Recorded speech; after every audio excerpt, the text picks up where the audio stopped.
Hey guys, welcome back to the Calibrate Tools and DIY channel. Today we're going to talk about tools that you can use to cut trim. You know, baseboards, crown molding, stuff like that. Stick around, I'll see you right after this.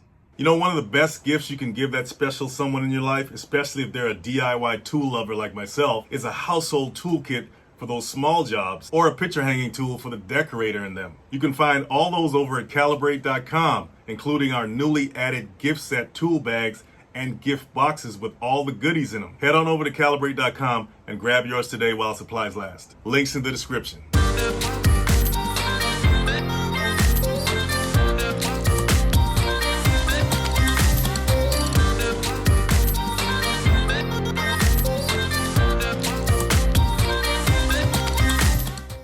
Cutting trim like the baseboards or quarter round for your wood flooring, crown molding for your ceilings, or window and door casings, whether it's an inside corner or an outside corner, can be done with several tools. You can use a miter saw.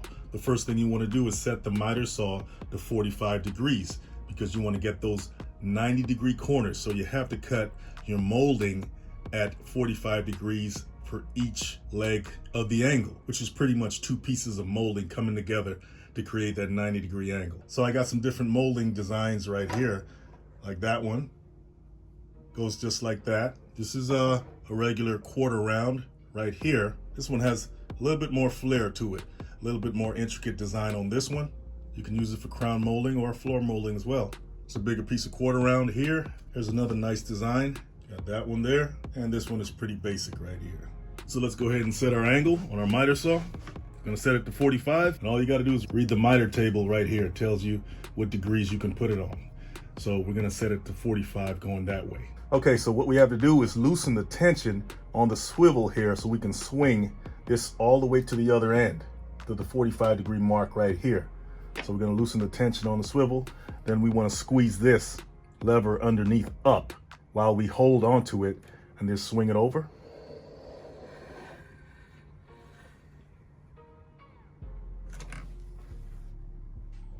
See, it's right on the 45 mark right there. And then we tighten it again so it won't move while we're cutting. Okay, so we got our miter saw set to 45 degrees. So when we set our molding on the table, it's gonna come down. I'm gonna take this out of here because it's preventing this saw from going all the way down at that angle. So we're gonna take that out of there. So when we bring the blade down, it's gonna cut it at 45 degrees, all right? That's just gonna be for one leg of the angle, one piece, okay?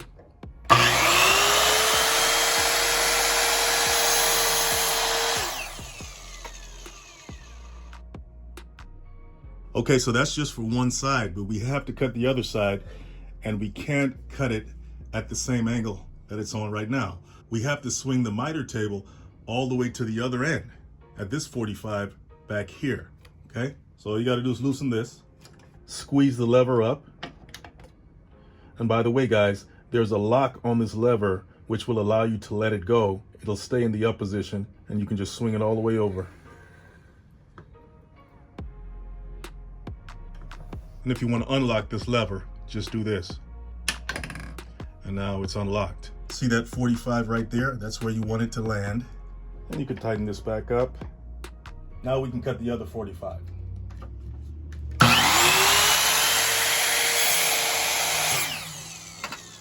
Now you just take the two and put them together to make that corner that you need on your wood flooring whenever you need to go around those corners. And now you got a nice, beautiful corner to cover up those gaps between your wood flooring and your baseboard, or your wood flooring and your wall.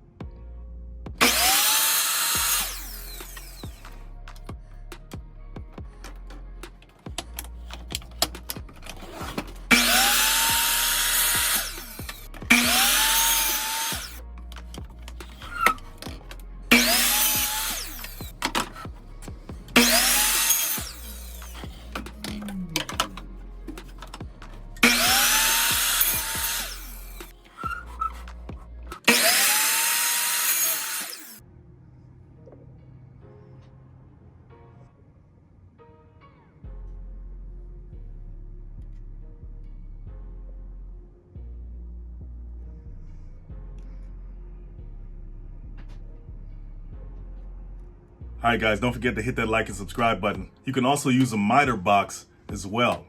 And that's what this is. Just check out our video on how to use a miter box.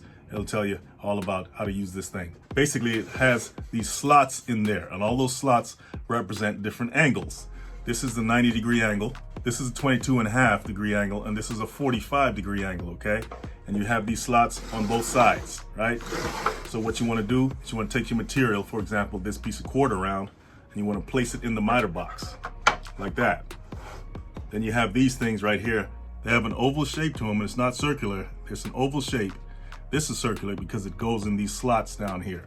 So you place it in the hole that's closest to your material, and because it's oval, when you twist it like that, it won't be able to go all the way around because it's oval. It's not circular. And that's the reason why it can hold the material in place, right? Because it's actually pushing against this side of the miter box. It's a very innovative design. So your material won't come out. It's fastened in there because you tightened it with this. And you can also use the other one if necessary. We want to cut this at a 45-degree angle for our floor molding.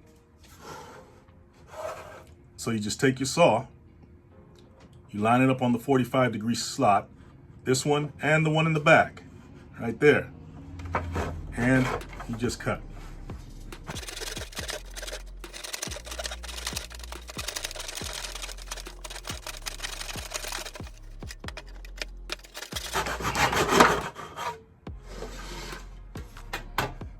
So we got one leg of the 45 cut. Now, just like in the miter saw, remember we had to switch sides to get the other 45, right? So what we're gonna do is we're gonna use this 45 on this side now. And we do the same thing.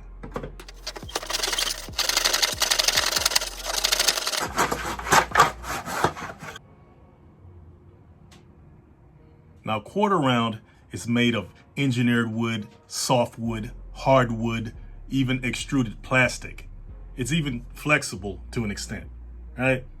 Which makes it very easy to cut and manipulate for what it's supposed to do. Which brings me to a couple of more tools I like to discuss as far as cutting trim. You can use something like a utility cutter to cut this with your hand if you don't have a miter saw or a miter box. You can just cut right through it just like that. If you measure off your lines, you can cut it at a 45 like that. So this can come in handy. But if you use it, you got to make sure you're cutting accurately. So that means you got to take a protractor or something, or an angle finder or speed square to draw the 45 onto your trim. And then you cut it with this. And that brings me to this right here. This takes all the hassle out of doing that if you don't have a miter saw, or if you do have a miter saw, you just don't want to use it. You don't want to drag a heavy miter saw around, right? You can use this. This is called molding miter snips.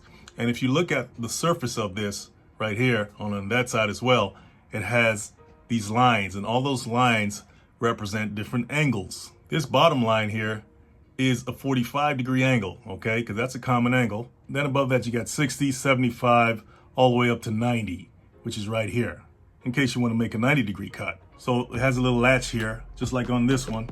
For safety, here's a latch to keep it locked, and then you pull it back to open it, and then when you want to lock it back, you push that in. Here's the latch right here on this to open it up, and it has this nice sharp blade right here. Okay, so you gotta be careful when you're handling this stuff. You don't want to get sliced up like me. I got all kinds of cuts on my hands. So if you want to cut a 45-degree angle on this piece of quarter round, that's the 45 right here, this bottom one. It actually has a lip that you can, rest your material against, okay, for the 45. Rest it on there like that, and then you just snip. And now you got your 45. Very handy tool when you're cutting trim. In order to switch sides on this one, remember you got to switch sides for each 45, right? You put it on this end this time. And there you got an inside corner.